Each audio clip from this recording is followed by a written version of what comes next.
नमस्कार मित्रों, घर की नर्सरी कैसे बनाए इस चैनल में आपका स्वागत करता हूँ।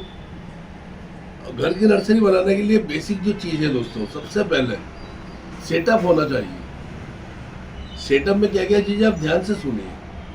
मैं फोटो नहीं दिखा रहा हूँ, सीधे बोल रहा हूँ एक एक चीज़ का नाम। आप ध्यान से सुनिए, आपके दिमाग में रहेगी तो हमेशा आपके लिए अच्छा रहेगा। सबसे पहले एक छोटी सी जगह बनाए, एक अलमारी का एक खाना या फिर कुछ एक कबर्ड एक छोटी सी दे दे, जहाँ ये सारी चीज़ें हमेशा एक ही जगह रखा करें। यूज़ करने के बाद एक जगह रखें, क्योंकि नर्सरी में हमने देखा यूज़ करा, प्लांट के पास रख दिया, फिर हाथ धो के चाय पीने खाना खाने चले गए, नहाने चले गए, फिर बाद में ज़रूरत पड़ती है ढूंढते रहते, मिलती नहीं है तो फिर आलसी आ जाती है। तो सबसे पहले ज़रूरी होता है कटर, एक छोटी कैंची, एक स्प्रे बोतल। स्प्रे बोतल अच्छी कंपनी की लीजिए आप, गार्डन ग्रीन या इस तरह की, जो खराब ना हो। अमूमन क्या होता है, स्प्रे बोतल हम लेते हैं तो उसकी नली चौक हो जाती है, तो वो खराब हो जाती है। अच्छी क्वालिटी की लीजिए जिसमें नली के अंदर कोई पार्टिकल ही न जाए। इसके अलावा ये तो फिक्स चीज़ें हो गई दोस्तों।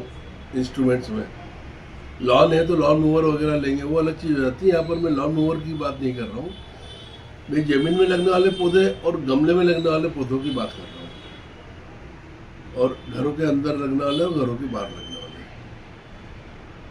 इसके अलावा खाद में क्या क्या रखें, NPK 19-19-19, ध्यान से सुनिए, NPK 19-19-19, NPK 12-61-0 और NPK 00-52।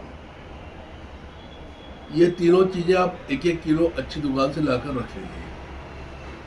कैसे यूज़ करना है, क्या कहाँ पर यूज़ करना है, कब यूज़ करना, बता दूंगा मैं, पर ये आपके घर में होना चाहिए। अलावा इसके 1 किलो नीम खली ला के रखें, 5 किलो सरसों खली ला कर रखें, 5 से 10 किलो वर्मी कंपोस्ट ला कर रखें। अच्छी क्वालिटी का पता चल जाता है, वो चाय के पत्ते जैसा गिरता है। यहाँ मैं गोबर खाद को अवॉइड करने की बोल रहा हूँ घरों के अंदर। कारण क्या है कि गोबर खाद रखेंगे तो कुछ न कुछ कीड़े होंगे, स्मेल ज़्यादा आएगी और लंबे समय तक रखने में दिक्कत है।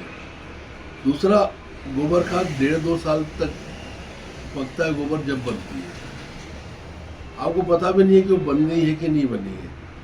प्रीमेच्योर अगर मिल गया तो फिर वो पौधे को खराब करेगी, जबकि वर्मी कंपोस्ट 15-20 दिन में बन जाता है, बनता गोबर से ही है। इसके अलावा फंगीसाइड रखिए, बहुत सारे आते हैं। साफ का मैं यूज़ करता हूँ, बहुत अच्छा मिलता है। आधा किलो का या 100 ग्राम का पैकेट मिल जाए, वो ले लीजिए। रोगर खाद आती है टाटा की, वो ले लीजिए। इसके अलावा चीटी पाउडर थोड़ी क्वांटिटी में रखिए आप, 200-250 ग्राम का पैकेट मिल जाएगा। चीटी पाउडर अच्छा रहता है, क्योंकि चीटियाँ अंदर ही अंदर घर कर लेती है, बहुत नुकसान पहुँचाती है। इसके अलावा मैग्नीशियम सल्फेट 1 किलो लाकर रखिए, सस्ता आ जाता है, 70-80 रुपये का 1 किलो। सीवीड 1 किलो लाकर रखिए या आधा किलो ले आइए। DAP के दाने 1 किलो। यूरिया नहीं लगते, यूज़ नहीं करते हैं। गमले वगैरह में 1-2 दाने यूरिया भी बहुत गर्म हो जाता है, नुकसान देता है। तो दोस्तों, मुख्य चीज़ें हो गई NPK 19-19-19, NPK 12-61-0, NPK 00-52, नीम खली, सरसों खली, वर्मी कंपोस्ट, फंगीसाइड, चीटी पाउडर, ये मेन चीज़ें हो गई दोस्तों। फिर मैग्नीशियम सल्फेट, सीवीड, सामुद्रिक वनस्पति की खाद, DAP, ये कंप्लीट हो गया। इसके अलावा कुछ ज़्यादा आपको रखने की ज़रूरत नहीं है, क्योंकि आपको 10 ही यूट्यूब चैनल में 10 चीज़ बताएंगे, ये भी यूज़ कर लो, वो भी यूज़ कर लो। रहती वो चीज़ें भी अच्छी, लेकिन उनका कॉन्सिस्टेंटली लगातार आप रख पाए, यूज़ कर पाए, वो मुश्किल होता है।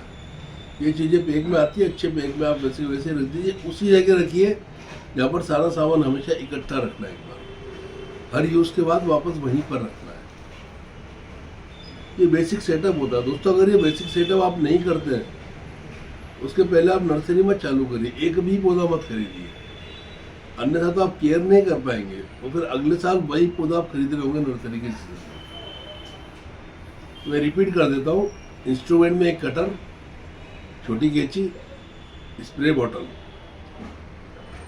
आइटम में खाद में NPK 19-19-19, NPK 12-61-0, NPK 0052, नीम खली, सरसों खली, vermicompost, then magnesium sulphate, seaweed, DAP, fungicide, चीटी पाउडर। ये आइटम आपको लाकर रखना है। बाकी चीज़ें मैं अगले वीडियो में बताऊंगा। वीडियो देखने के लिए धन्यवाद। नमस्कार।